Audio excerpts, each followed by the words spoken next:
जर तुम्ही डोअरला उभे आणि तुम्ही डोअर ब्लॉक नाही केलं म्हणजे खूप मोठं पाप केलं. नाहीतर मग तुम्ही फर्स्ट तुमची स्पेशल ट्रेन घ्या आणि मग तुम्हाला जिथे जायचं तिकडे जा, असं ट्रेनमधल्या बायकांचं म्हणणं असतं. त्यांना एक स्टेशनसाठी डोअर ब्लॉक करायचं असतं. उगीच चढणाऱ्यांना त्रास होतो. 1-2 बायका चढतील आणि मग परत आतमध्ये आल्यावर ते झिकझिक करतील. असंच माझ्याबरोबर झालं आज. पण मी पण कुठे ऐकते, मी पण ऐकूनच आलं. इथे ओमकारने दादर स्पेशल भजी आणली होती. त्याचं म्हणणं ही भजी खूप छान आहे, स्पेशल आहे. So thank you Omkar. 4 भजी झाल्यानंतर तू मला पाव दिलंस. असं. त्यानंतर मी मस्त गरम चहा प्यायले माझा आणि मग माझं फर्स्ट स्टॉपचं काम करून मग मी लंचसाठी गेले हब्बलला. आज टिफिन नव्हता आणला, आज फ्रायडे आहे.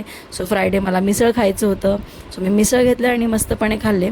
त्यानंतर बाहेर फिरता फिरता मला मनात विचार आला की आपण उगीच छोट्या छोट्या गोष्टींचा विचार करतो आणि आपलं माइंड डाऊन करतो, डल करतो मुळात. तर ही निगेटिव्हिटी आपण नको आणायला. जे काय आहे मस्त सुंदर लाईफ आहे, मस्त सुंदरपणे जगा, छान विचार आणा. आणि कसं असतं की जरी मनात काही चुकीचे विचार, वाईट विचार आणि निगेटिव्हिटी आली तरी ते कंट्रोल आपल्याच हातात असतं ते कंट्रोल करणं. सो तिथे दिवस संपला आणि मग मी घरी जायला निघाले. जाता आता केळी घेतली. घरी आल्यानंतर माझ्या बब्बूबरोबर थोडं खेळले, त्याला मस्त थोडं लाड प्रेम केलं आणि असा दिवस होता माझा छानपैकी. चला उद्या भेटूया. काळजी घ्या. बाय.